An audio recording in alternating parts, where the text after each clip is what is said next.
Alors voilà, c'est un film qui sort le 26 juin déjà.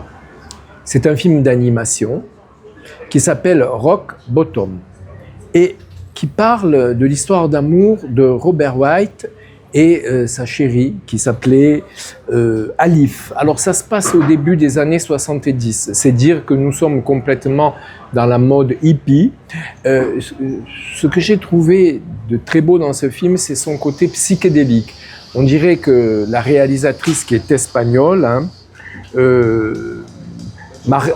Maria Trenor, on dirait qu'elle a fumé un joint avant de l'écrire, parce que c'est des séquences on est à la fois dans le présent, dans le passé, dans le futur, et c'est tout mêlé, il n'y a pas de relation entre les diverses séquences qui sont souvent, puisque c'est un film d'animation, dans des plans fixes.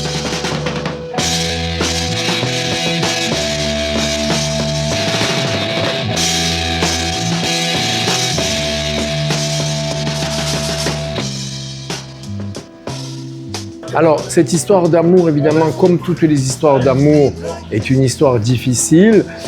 Ils vivaient aux Baléares, tous les deux amoureux, Robert et Alif, et ils s'aimaient d'amour fou, mais ils se déchiraient à cause, évidemment, de quoi, dans ces années-là? De la dope. Tiens, c'est d'ailleurs à ce moment-là qu'on apporte la bière. Alors, c'était quand même une dope beaucoup plus forte que celle qu'on peut boire avec la bière ou le cannabis.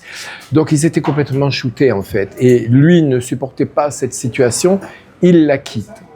Et les planches font penser à des grands artistes de ces années-là. On pense à Hopper, bien sûr, quand c'est des plans de la ville, un peu mélancoliques, dans des clairs-obscurs ou surtout nocturnes.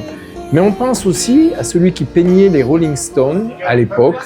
Il y a de très beaux tableaux justement de Mick Jagger et de Marianne Faithfull. Et c'était Guy Pellart. Je ne sais pas si vous vous souvenez de Guy Pellart, mais il faudrait qu'on illustre cette petite émission par des planches qu'il avait réalisées et qui donnaient à la fois une impression de modernité et de grande tristesse, un peu comme les tableaux de Hopper d'ailleurs. Voilà. Alors nous sommes en plein dans la mélancolie. Vous dire que c'est un film attrayant, non. Vous dire que c'est un film d'animation pour enfants, eh bien évidemment que non.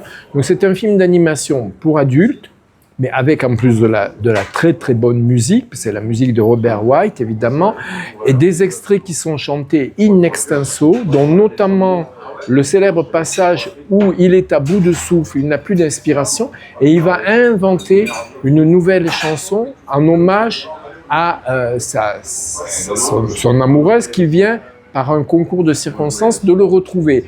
Elle est également réalisatrice de films, de petits courts-métrages expérimentaux, et à l'intérieur du film, on va voir un film qu'elle vient de réaliser et qui est un petit bijou. Voilà, alors, je vous le conseille, ça sort le 26 juin, et si vous n'êtes pas à la plage, allez voir donc Rock Bottom, ce film d'animation qui est psychédéliquement bien fait. I don't care what has happened to me, as long as you're here with me.